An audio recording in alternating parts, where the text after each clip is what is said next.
Promesas al que ora.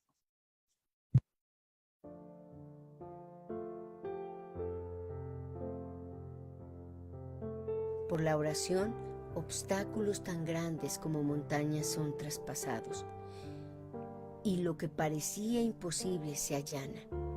Por la oración, dificultades tan resistentes como murallas caen abatidas dándonos una salida victoriosa. Por la oración, pruebas como tempestades que se ponen sobre nuestro cielo y lo oscurecen, se desvanecen y se hace la bonanza. Por la oración, peligros tan hondos como abismos se salvan y aquello que nos amenazaba deja de ser. Por la oración, el porvenir de nuestros seres queridos, que a veces nos parece tan incierto, se endereza y todo se arregla para el bien de ellos. Por la oración, mortificaciones hirientes como espinas no pueden ya causarnos daño ni malestar, porque Dios nos habrá dado su gracia para sufrirlas. Por la oración, y solo por la oración, nos enfrentamos valerosamente a la vida y nuestros antepasados lograron grandes proezas. Por la oración, Abraham salvó a Lot. Moisés oró y descendió maná del cielo. Jacob oró y se convirtió en príncipe de Israel. Josué oró y la tierra se detuvo, y el sol y la luna no se movieron. David oró y le fue perdonado su pecado. Jonás oró y el gran pez lo vomitó. Ana oró y Dios le dio uno de los hombres más santos de Israel. El ladrón moribundo oró y alcanzó el paraíso. Los discípulos oraron y el Espíritu los llenó y tembló el lugar donde estaban. Pablo y Silas oraron y fueron libertados de prisión. Jesús ha prometido responder nuestras oraciones y darnos la victoria.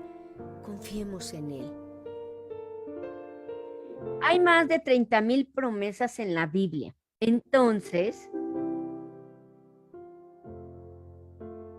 ¿por qué hay tan pocos cristianos que conocen, disfrutan y reciben las promesas de Dios? Bueno, comencemos. Hay varias razones a esta pregunta, pero la principal razón es la ignorancia.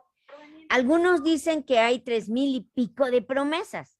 Charles Spurgeon comentó que él había hallado 7,000 promesas. Un rabino judío comentó que había hallado más de 30,000 promesas. ¿Cuántas hay en realidad?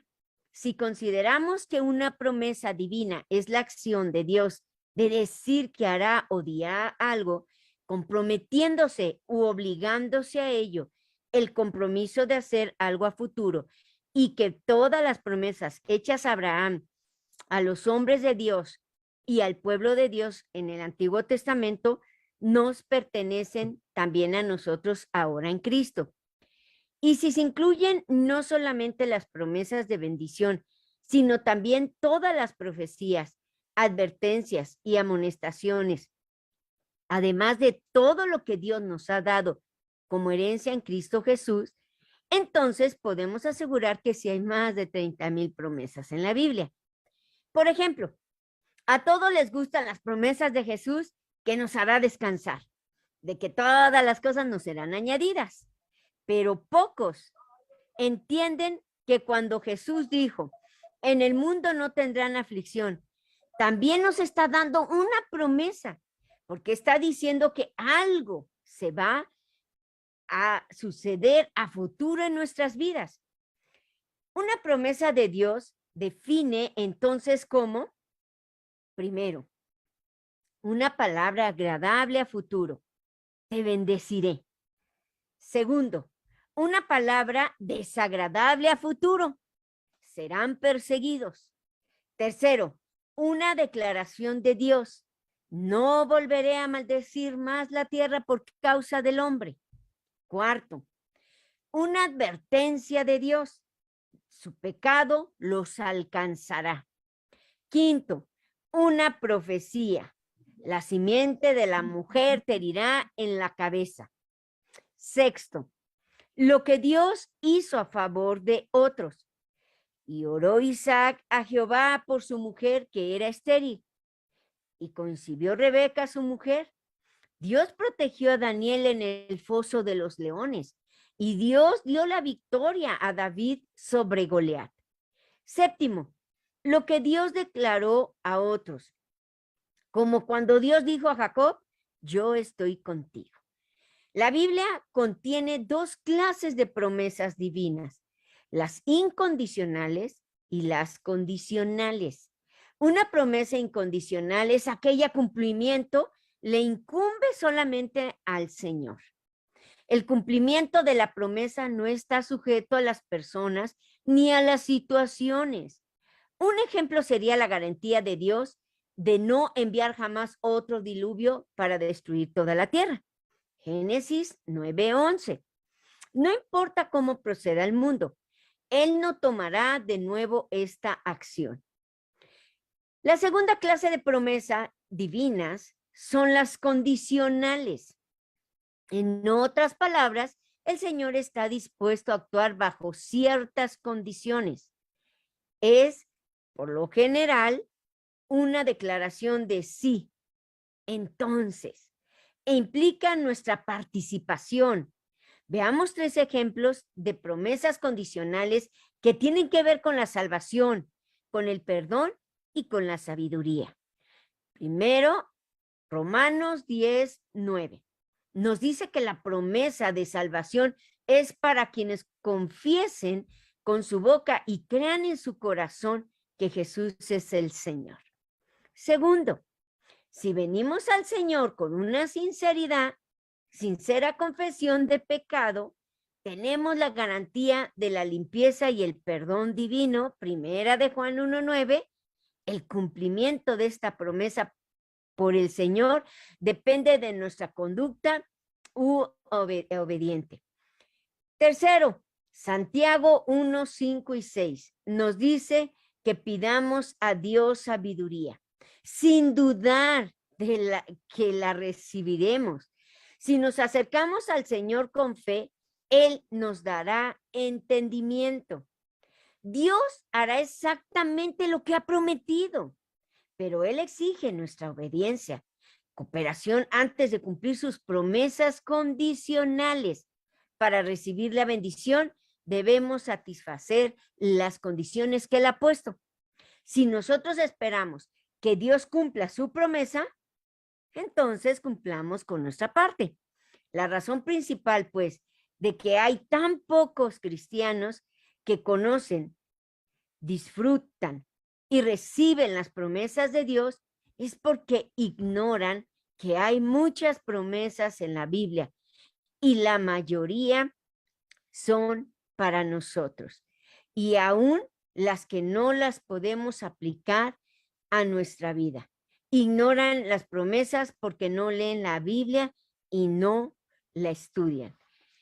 Hay quienes sí leen la Biblia y la estudian y conocen las promesas, pero se sienten indignos y no merecedores de las promesas de Dios para su vida, o son muy racionales o muy teológicos y piensan que esas promesas pues eran para los personajes de la Biblia, pero no son para nosotros el día de hoy. Otros simplemente no cumplen con las condiciones establecidas por Dios para el cumplimiento de la promesa. Cuando entendemos que una promesa es para cumplimiento, por eso se llama promesa, porque hay un cumplimiento. Y esas promesas fueron escritas para nosotros, para comprenderlas, que esas nos pertenecen. Cuando entendemos que nos pertenecen, entonces debemos de acumular en nuestra vida esa fe en Dios a pesar de todos los obstáculos y creer que toda promesa fue dada para mi beneficio, para mi vida, para instruirme, para levantar mi fe, fortalecer mi fe y levantarnos en Cristo Jesús. Ahora vamos a continuación a ver una enseñanza de 10 minutos de uno de mis favoritos predicadores. El primero es Beto. Como quiero yo ser cuando sea grande. Sí. Charles Stanley, respecto de las promesas de Dios, hagan de cuenta, se me hace como el de Batman y el mayordomo, ¿cómo se llama? Muy Sí. sabio. Sí. Batman y el otro. Entonces, comenzamos.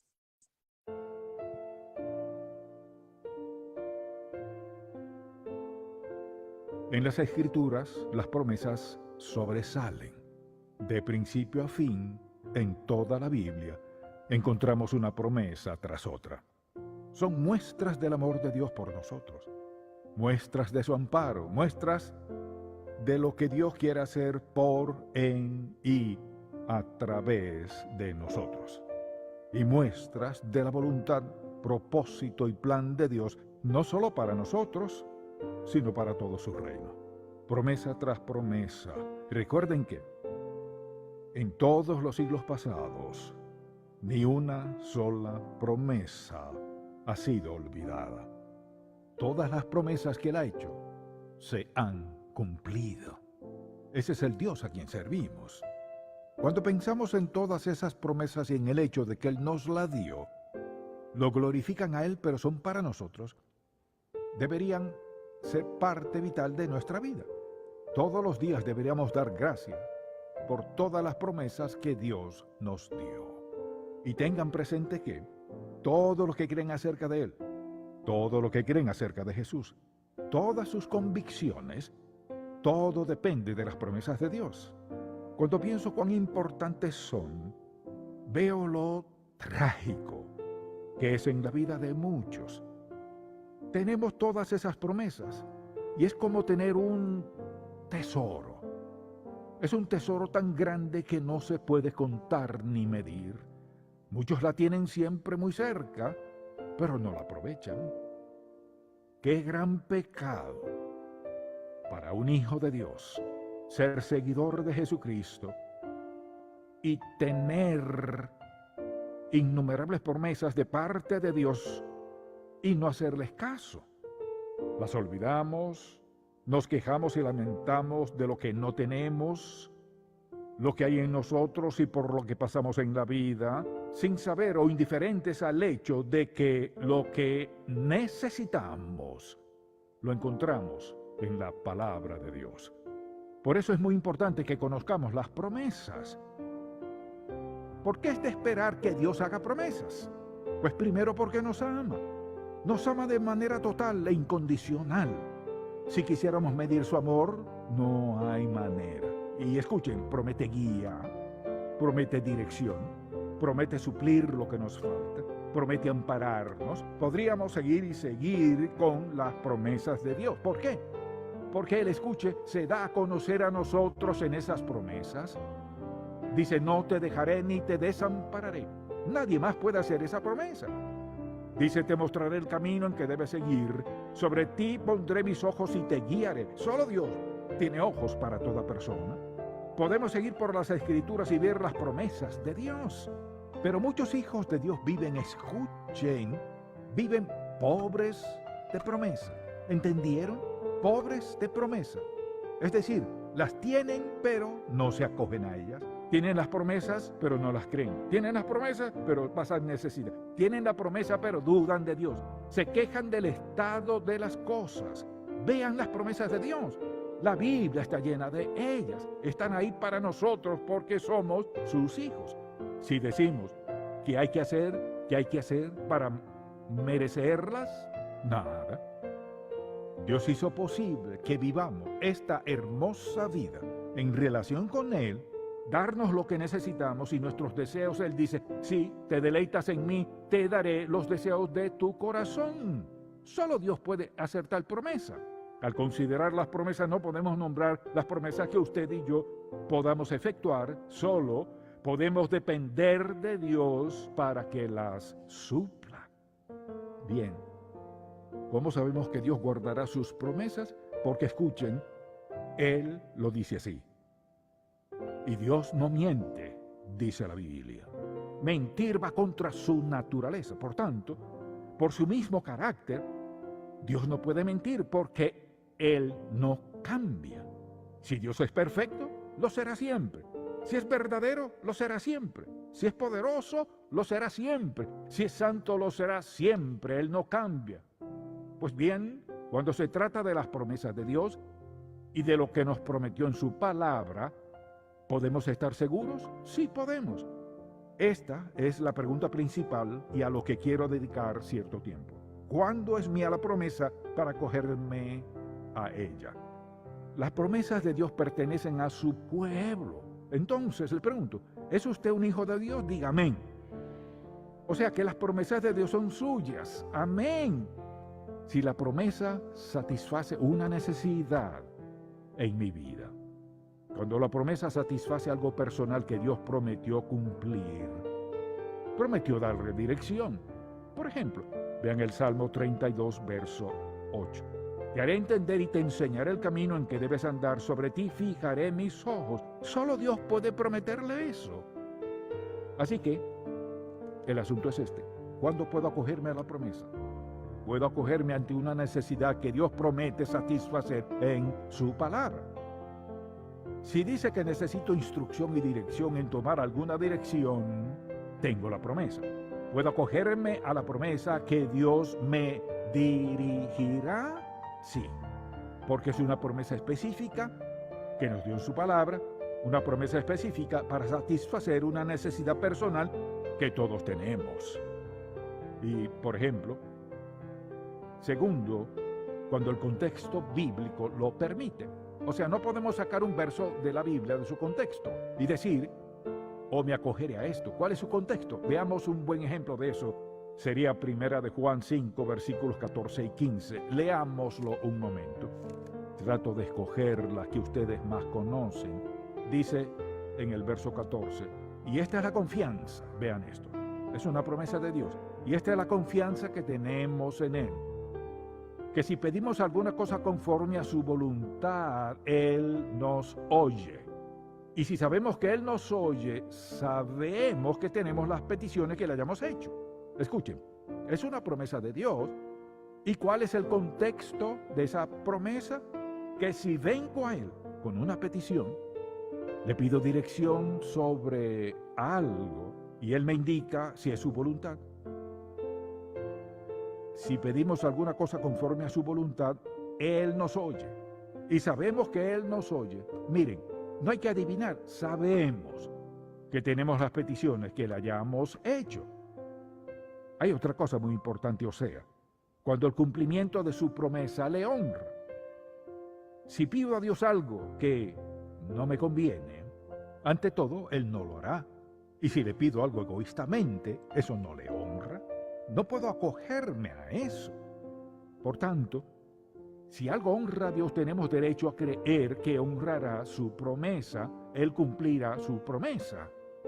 Y escuchen, si concuerda con su voluntad inmediata para mi vida, que es uno de los criterios, si le piden algo que no es su voluntad para su vida, Él no contribuirá a lo que le piden. Vean esto. Pueden pasarse por listos y manipular las circunstancias y hacer cosas que tal vez no son correctas, cosas ilegales o lo que sea, y conseguirlo, solo para caer en su propia trampa y tomarse su propio veneno. Pero cuando andamos en la voluntad de Dios, tenemos derecho a acogernos a sus promesas, porque no queremos lo que no es su voluntad. Y creo que la mayoría de ustedes tienen edad suficiente para haberlo probado y aprendieron que eso no sirve. Obedecer es lo que sirve. Si pido algo que encaja con su voluntad para mi vida, por ejemplo, todos hemos pedido cosas y pensamos, Señor, sé muy bien que no debí pedir eso, o después de orar un par de semanas o más, Dios le muestra, esa no es mi voluntad. La siguiente pregunta es, Dios, ¿cuál es tu voluntad? Se la mostrará así. No dijo pedid y se os dará. Usted busca conocimiento y sabiduría, es decir, busca dirección para obedecerle, ¿cierto? Por tanto, Él está obligado a contestar esa petición a sus hijos. Es un Dios de promesa. También tengo derecho a acogerme a una promesa cuando ando en la voluntad de Dios. Vean esto. Cuando andan en obediencia a la voluntad de Dios, tienen derecho, el privilegio de acogerse a las promesas de Dios en su vida. Porque si andan en su voluntad, no querrán algo que no sea su voluntad. Imagínense lo insensato que es salirse de la voluntad de Dios. Porque usted hace esto, vea. Dios extiende su mano para contestar su petición. Y cuando usted sale de la voluntad de Dios, pasa esto. Dios está dispuesto, pero usted no está en condiciones de recibirlo. O dicho de otra manera, cuando usted dice, Dios, quiero tal cosa, Él no puede darle algo que no es su voluntad. Lo repito una y otra vez, la voluntad de Dios es el plan de Dios. Pero en esta situación particular, escuchen, no hay ninguna situación en su vida que no le interese a Dios, ni una sola. No hay necesidad que no le interese, no hay nada que Él no pueda proveer en su vida. Pero debemos decidir, estoy dispuesto a hacerlo como Dios quiere, cuando Él quiere. Si estoy dispuesto, Dios me hizo una promesa y no puede fallar. No fallará en cumplirla.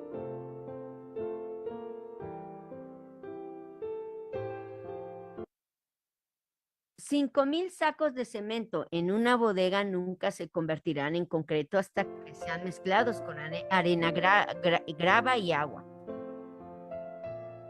De igual modo, las promesas de Dios no se cumplirán en nuestra vida a menos que se mezclen con la fe y se cumplan y se cubran las condiciones. Primera promesa.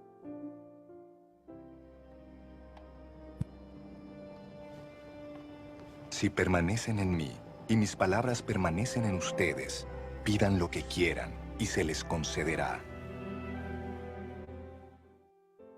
Será hecho todo lo que queremos. Condiciones: permanecer en Jesús. Que sus palabras permanezcan en nosotros. ¿Qué significa permanecer en Jesús? Bueno, ¿qué significa permanecer en Jesús? La exhortación a permanecer en Jesús ha sido frecuentemente mal entendida, como si se tratara de una experiencia especial, mística, indefinible e inalcanzable. Pero Jesús deja claro que en realidad implica básicamente 4 realidades concretas. Hay 4 maneras que Jesús enseña cómo permanecemos en Él y lo que significa permanecer en Él. En primer lugar, la unión con Jesús depende de su gracia. Por supuesto que estamos activa y personalmente unidos a Cristo por la fe, como lo dice él mismo en Juan 14:12. Pero la fe en sí se basa en la actividad de Dios. Es el Padre quien, como el jardinero divino, nos ha injertado en Cristo. Es Cristo, por su palabra, que nos ha limpiado para prepararnos para la unión con Él. Como lo dice en Juan 15:3, todo es soberano, todo es por gracia. Dios nos ha unido en Cristo. Estamos en Cristo porque Dios nos unió en Cristo. Esa es la primera forma o lo primero que significa permanecer en Jesús. En segundo lugar, tiene que ver con mantener nuestra comunión con Él por medio de la confesión de nuestros pecados cada día. Cada vez que pecamos por comisión, por omisión, por rebeldía, por error o involuntariamente, la comunión con Dios se interrumpe. De allí la necesidad de confesar nuestros pecados para que Dios nos limpie y podamos seguir permaneciendo en Él. La tercera forma o lo tercero que significa permanecer en Jesús está ligado con lo segundo, que es celebrar la cena del Señor todos los días, porque Jesús dijo que el que come su carne y bebe su sangre permanece en Jesús, porque su carne es verdadera su carne es verdadera comida y su sangre es verdadera bebida. De allí la importancia de practicar, de celebrar la cena del Señor diariamente, si es posible. ¿Por qué? Porque cada vez que lo hacemos estamos permaneciendo en Cristo y al mismo tiempo estamos renovando o estamos volviendo a establecer la comunión con Dios si es que algún pecado involuntario o desconocido, porque a veces ni siquiera nos damos cuenta, como decía el rey David, líbrame de los pecados que me son ocultos. Y en cuarto lugar, y esto engloba las otras tres, y si nosotros nos apegamos a permanecer en Cristo con esta cuarta forma, pues vamos a asegurar que estemos permaneciendo en Cristo en las otras tres. La unión con Cristo significa ser obediente a Dios.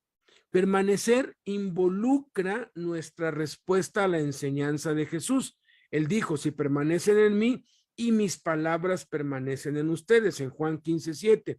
El Espíritu Santo confirma esta idea en Colosenses 3:16 cuando dice, la palabra de Cristo habite en abundancia en ustedes.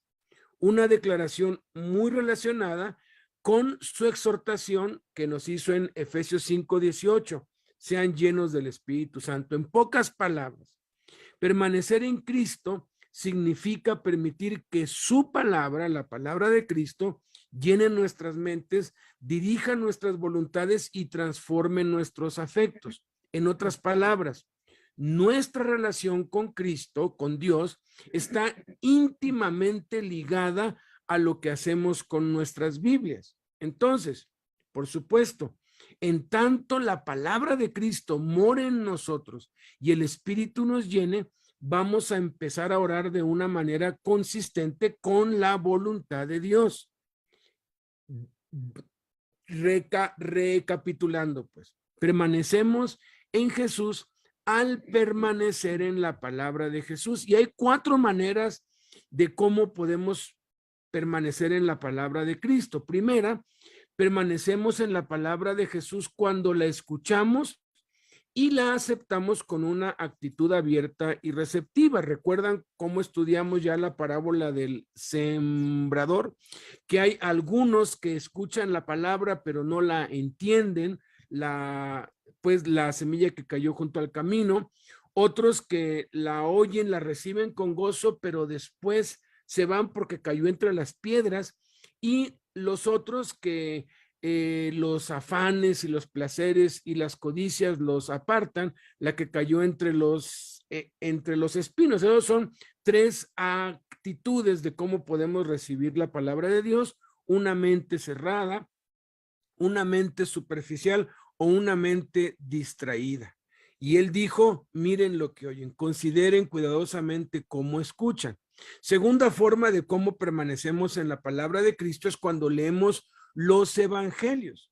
Muchos creyentes son más fieles en leer diariamente el periódico o su muro de Facebook todos los días que sus Biblias. Con razón no crecen. No podemos ver televisión por 3 horas o estar en el internet por 3 horas y después leer la Biblia por 3 minutos y esperar crecer espiritualmente. Si leemos la Biblia por tan solo 12 minutos al día, podremos leerla toda en un año. Si dejamos de ver un programa de televisión de 30 minutos diariamente y en cambio de eso leemos la Biblia, la leeremos toda la Biblia 2 veces y media al año.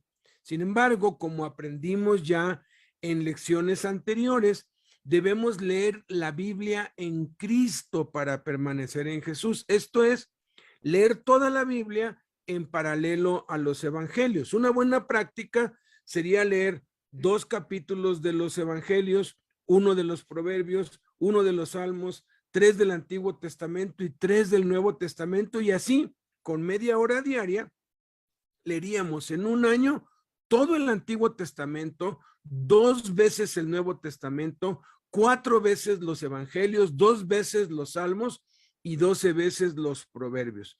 Tercera forma de cómo permanecemos en la palabra de Cristo: al investigar o estudiar los evangelios. ¿Qué es lo que estamos nosotros haciendo? Aquí estamos estudiando, por eso les animo a que hagan todas las tareas, a que pues tomen notas de lo que estamos de lo que estamos estudiando, que repasen los cursos.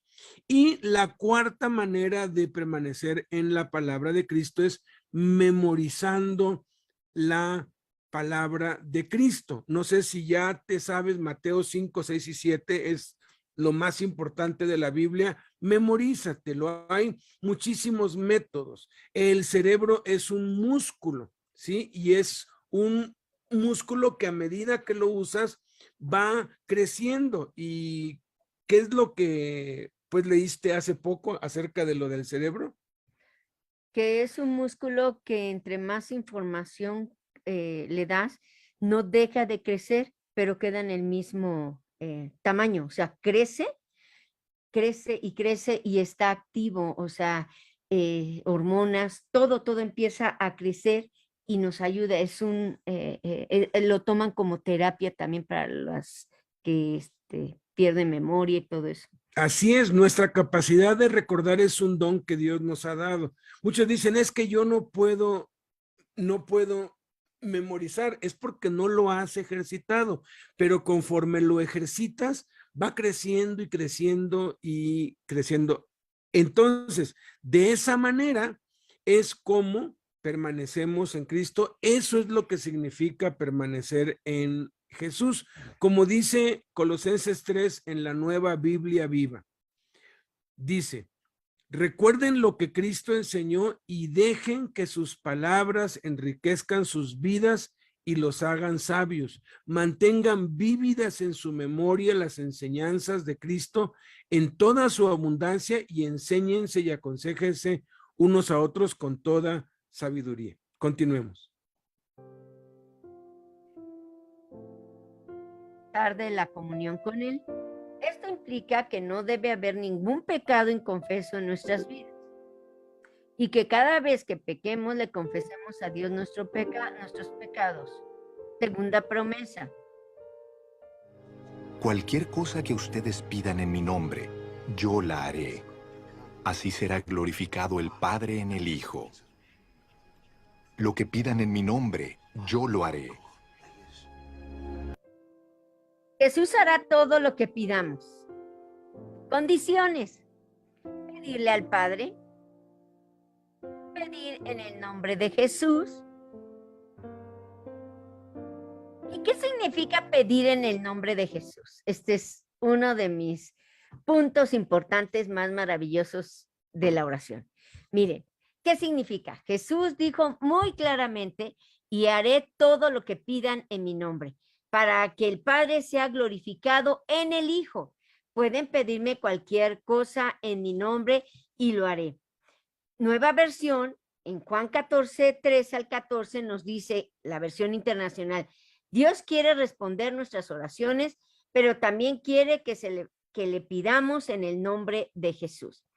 Muchos cristianos no tienen ni la más mínima idea de lo que significa en el nombre de Jesús. Escuchan que los cristianos terminan sus oraciones con en el nombre de Jesús, amén. Y piensan que tal vez es una señal de que la oración estaba a punto de terminar. Algo así como una aprobación espiritual, afirmativo, buen amigo, o lo que se tiene que decir al final de cada petición. Algunas personas piensan que en el nombre de Jesús es una especie de contraseña mística que te da acceso a Dios, a una palabra clave como las transmisiones de radio policíacas que solo entienden los policías. ¿Qué significa entonces orar en el nombre de Jesús? Veamos esta historia que me encantó mucho y que ilustra bien de manera de ejemplo. Y veamos, un padre de familia llevó a su pequeño hijo a unos 14 amigos de su hijo a una fiesta de cumpleaños en una feria, donde compró un rollo de muchos boletos para las atracciones y juegos mecánicos. Se paraba en la entrada de cada juego y cuando pasaban los niños, su hijo y sus 14 amigos le daba a cada uno un boleto para que pudieran disfrutar de las atracciones en turno. En algún momento durante el día, levantó la vista y se dio cuenta de que había frente a él un niño pidiendo un boleto. El padre de familia le preguntó, ¿estás en la fiesta de mi hijo? Y él dijo, no, respondió el niño, a lo que el padre de familia preguntó, ¿por qué entonces debería darte un boleto? Escuchen, entonces el niño se volteó, señaló al hijo del hombre que estaba a unos metros de ellos, el cual le sonrió a la distancia y le dijo, tu hijo me dijo que me dieras uno. Entonces el hombre, sin replicar, le dio el boleto. Eso significa en el nombre de Jesús. La segunda historia tiene que ver con el dueño de una panadería, don José, y quien uno de sus empleados, Carlos, le solicitó el favor de prestarle una camioneta para mudarse de casa, para poder estar más cerca de la panadería y trabajar mejor. Don José lo envió con un amigo de la infancia muy querido de él, que tenía una compañía de fletes y mudanzas para que le hiciera el favor. El empleado fue a dicha empresa, pidió hablar con el dueño y cuando la secretaria preguntó quién lo busca y para qué, el empleado simplemente dijo su nombre y que quería el favor de una camioneta prestada. Después de varios minutos, la secretaria dijo a Carlos que el dueño estaba ocupado y que no podía atenderlo y que no le podía prestar nada. Desalentado el empleado, Carlos volvió a la empresa y le contó a don José lo que había pasado. Entonces don José lo mandó de vuelta, pero con instrucciones más claras. Preséntate y dile que vas de parte de don José, el panadero. Solo di eso y cuando lo veas, dile de mi parte que si te puede hacer el favor que necesitas. Pero pídelo para mí, no para ti. Para sorpresa suya, cuando Carlos regresó e hizo tal como se le había instruido, el dueño dejó todo lo que estaba haciendo. Recibió con mucha alegría a Carlos, inmediatamente le concedió la solicitud y le pidió que le diera saludos muy afectuosos a su gran amigo de la infancia. Este es el punto. No tenemos ningún derecho a que Dios conteste nuestras oraciones. Le debemos mucho, pero Él no nos debe nada. Pero cuando venimos a pedirle a Dios, no pedimos por méritos propios, venimos por los méritos de Cristo. Solo debemos decir, Padre, vengo a orar a ti porque así lo dijo tu Hijo Jesús. Vengo por lo que Jesucristo ya hizo por mí en la cruz. Jesús me ha prometido que puedo pedir en su nombre. Así que eso es lo que estoy haciendo en este momento. Además, no se trata de pedir cualquier cosa que se nos ocurra. Jesús dijo, pedid todo lo que queréis y os será hecho. Hay una gran diferencia en todo lo que queréis, que significa todo lo que necesites, y todo lo que queráis, que literalmente significa todo lo que se te ocurra, todo lo que desees. Dios ha prometido suplir todas nuestras necesidades, no nuestras necedades o caprichos. Entonces, deberíamos analizar cada petición que hacemos a Dios, si es conforme a su voluntad, si es una necesidad que tenemos y si la respuesta a esa petición nos va a ayudar a ser más como Jesucristo. Dicho en otras palabras, pedid en el nombre de Jesús, que es pedir de parte de Él, como si Jesús lo estuviera pidiendo por nosotros. No es lo mismo pedir una casa solamente para estar más cómodos y seguros que pedir una casa para servir a Dios y proclamar la palabra en ella, lo cual tendría la premisa de que ya lo estoy haciendo en el lugar donde vivo actualmente y no caer en el engaño de si Dios me da una casa, entonces voy a hacer la iglesia en casa. Aquí el propósito principal es la actitud, porque puedes para las demás personas tener una mala actitud en una petición, pero tu actitud es correcta, o tener una buena petición conforme a la voluntad de Dios, pero la intención no es correcta. Sigamos. De Jesús no es una fórmula mágica de repetir eso al final de cada oración, Significa pedir en la base de la autoridad que Cristo nos ha dado de parte suya. Es pedir como si Cristo mismo estuviera pidiendo al Padre. En la cultura hebrea, en el nombre de significa de parte de, o como fue dicho por, o en la autoridad de.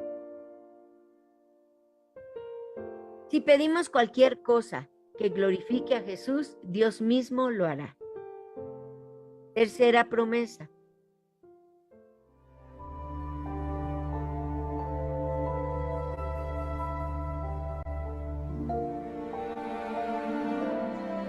Vengan a mí todos ustedes que están cansados y agobiados, y yo les daré descanso.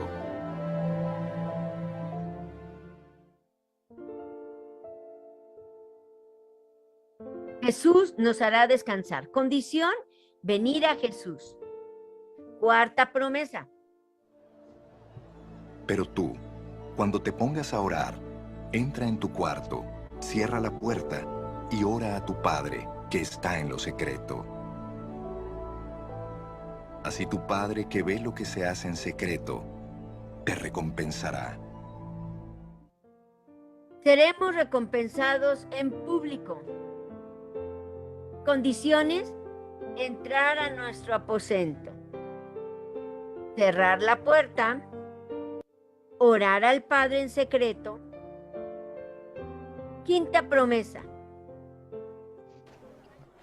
Pidan y se les dará.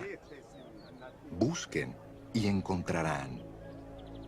Llamen y se les abrirá. Se nos dará, hallaremos y se nos abrirá. Condiciones. Pedir, buscar, llamar. Pregunta. ¿Por qué orar si Dios ya lo sabe todo?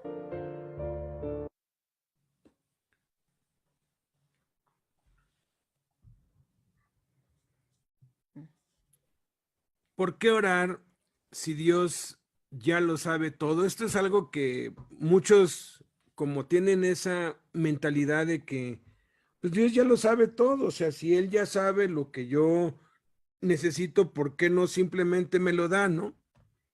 ¿Por qué orar si Dios ya lo sabe todo? Simple y sencillamente porque Dios nos ama y quiere una relación con nosotros. Dios es nuestro Padre, así nos lo reveló Jesús, y tanto nos amó que dio a su Hijo unigénito por amor a nosotros, para poder tener una relación con nosotros. Así como todo papá o mamá, aunque conocen todo acerca de sus hijos, sobre todo cuando están pues pequeños, disfrutan cuando su hijo o su hija les habla. Así es Dios, nuestro Padre Celestial. De hecho, los que hemos tenido hijos, lo más emocionante para nosotros es cuando nuestro bebé empieza a decir sus primeras palabras. Eso produce emociones indescriptibles en nosotros los papás, los padres. Del mismo modo Dios, cuando empezamos a orar por primera vez, eso le emociona a él, y a medida que los hijos crecen, lo que más emociona a los papás es que los hijos platiquen con ellos, y lo que más los entristece es su silencio e indiferencia, y que ya no hablen con ellos. El saber esto nos debe animar a orar más, sabiendo que Dios, nuestro Padre, aunque lo sabe todo, disfruta y se deleita en nuestra conversación para con Él. Jesús nos enseña que podemos orar también sin vocalizar nuestras peticiones, sin decirlas en voz alta, y que no debemos repetir y repetir pensando que si repetimos muchas veces vamos a ser escuchados, como ya hemos aprendido. Cuando oramos debemos expresar nuestras peticiones con la boca, pero la oración no está limitada a las palabras audibles, porque Dios conoce nuestros pensamientos. La Escritura dice que aún no está la palabra en nuestra lengua, y he aquí Dios ya la sabe toda. Y no solo eso, sino que Dios conoce y ve las intenciones de nuestro corazón, como decía Blanquita, porque podemos decir una cosa con los labios, pero sentir otra con el corazón. Y eso es a lo que Jesús llamó hipocresía y acusó a los religiosos de su época. Otra con el corazón. Honraban a Dios con sus labios, pero su corazón estaba lejos de él. Muchos piensan que orar es hablar y hablar y hablar y hablan y hablan y hablan sin parar y terminan balbuceando, parloteando y hablando por hablar y en vanas repeticiones. Pero en la oración Jesús nos enseña que hay tiempo para hablar y hay tiempo para callar y que Dios escucha los pensamientos y las intenciones del corazón y que podemos orar en nuestra mente en silencio y que podemos orar en medio de una reunión o en una junta o en medio de una discusión o una situación y orar en nuestro corazón y Dios nos escucha. El ejemplo de esto es Nehemías. En el Antiguo Testamento dice la Escritura que cuando le servía el vino al rey, el rey le preguntó por qué estaba triste.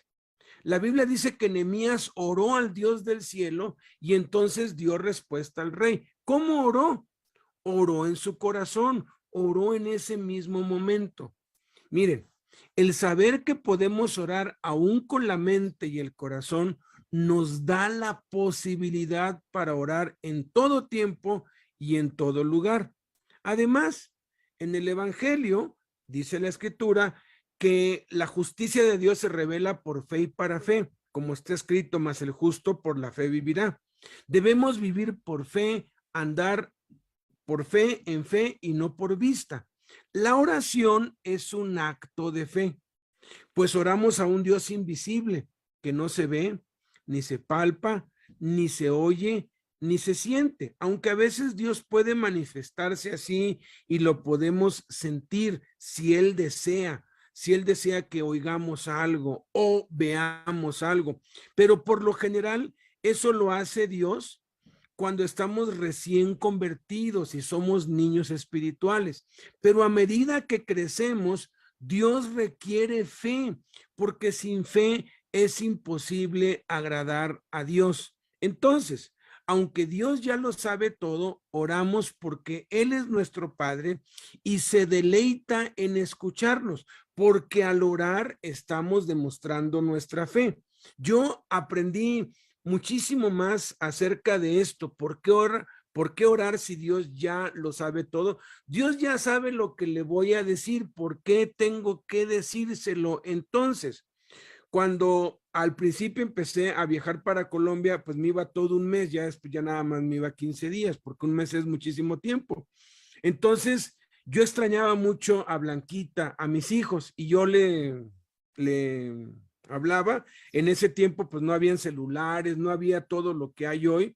Uno pues tenía que ir a una caseta telefónica, pedir la llamada y ya te conectaban y pues quedar a cierta hora y ya me contaba de mis hijos y todo y me pasaba pues con ellos y parecían como mudos. ¿Cómo estás, hijo? Bien. ¿Y qué hiciste? Nada. ¿Y qué vas a hacer hoy? Nada. Y cuéntame, yo quería que me contaran y que me platicaran cosas, pero no les sacaban ni una palabra. O sea, no había modo, ¿no? Eran los gemelos, porque los grandes sí te platicaban. Ellos sí es cierto, sí es cierto. Y y ellos estaban pues aún como de 6 años y medio, 7, estaban en primero de primaria, ¿no? Ya sí, estaban en primero de primaria. Y no me contaban nada, y yo los quería oír. Entonces un día, pues Blanquita me dijo, oye, tus hijos están muy emocionados porque ya saben contar hasta el 100. Le digo, ¿en serio? Sí, ya saben contar hasta el 100. Y entonces se me prendió el foco. Y ya cuando me pasa con un hijo, oye, hijo, que ya sabes contar hasta el 100, me dijo, sí, no te creo, le digo, a ver, no, sí, ya sé contar hasta el 100, a ver, y empezó 1, 2, 3, 4, 5, 6, 7, 9, 11, 12, 13, 15, pero cuando llegó al 20 empezó 21, 22. Yo estaba oyendo la cuenta y pues pidiéndole, sigue más, a ver si es cierto. Y yo estaba llorando, estaba por dentro, se me revolvía todo de estar escuchando la voz de mis hijos que me estaban contando del 1 al 100. Luego pasó el otro y yo veía cómo corría eso y cómo pues la llamada, porque ahí te va apareciendo cuánto cuesta, ¿no? Cómo iba a salir mucho más caro, pero no me importó, ya nomás los oí y estaba llore y llore, emocionado, escuchando a mis hijos contarme del 1 al 100. Ahora, que yo no sé contar del 1 al 100, claro que lo sé, yo sé que sigue del 40, sigue el 41, yo sé exactamente cómo empieza y cómo acaba. ¿Por qué entonces quería que me estuvieran contando del 1 al 100? Porque son mis hijos, porque son mi sangre. Y es lo mismo con Dios. Mira, a veces yo les digo, no tienes nada que orar, cuéntale a Dios del 1 al 100, pero es más inteligente que le cuentes qué es lo que has hecho, cuéntale qué hiciste el día anterior. Él ya lo sabe, pero él quiere escucharlo, él quiere oírlo porque es tu papá y te ama y Dios se deleita y poco a poco vamos aprendiendo cómo orar y cómo disfrutar de todas las promesas que él nos ha dado. Acabemos pues. Sexta promesa.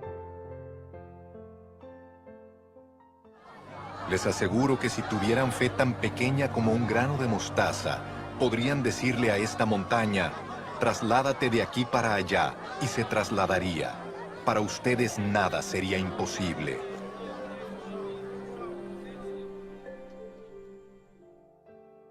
Nada nos será imposible. Condiciones. Tener fe como un grano de mostaza. Perseverar en la oración. Ayunar. Séptima promesa.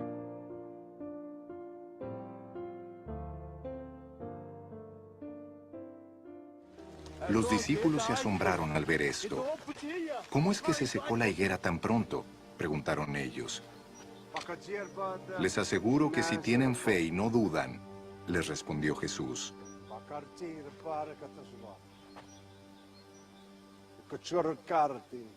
no solo harán lo que he hecho con la higuera, sino que podrán decirle a este monte, quítate de ahí y tírate al mar, y así se hará.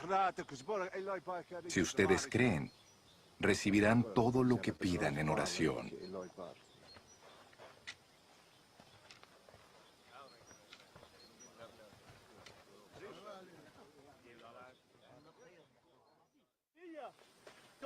Tengan fe en Dios, respondió Jesús. Les aseguro que si alguno le dice a este monte, quítate de ahí y tírate al mar, creyendo, sin abrigar la menor duda de que lo que dice sucederá, lo obtendrá. Por eso les digo, crean que ya han recibido todo lo que estén pidiendo en oración, y lo obtendrán. Recibir todo lo que pidamos. Condiciones. Tener fe en Dios. No dudar en el corazón y pedir creyendo. Creer que será hecho lo que decimos. Creer que recibiremos lo que pedimos. Puede que Dios nos haga esperar, pero Él nunca llegará tarde. El labrador trabaja toda la primavera y verano, aunque nunca ve la cosecha. Sin embargo, cuando la cosecha llega, se da cuenta que valió la pena esperar.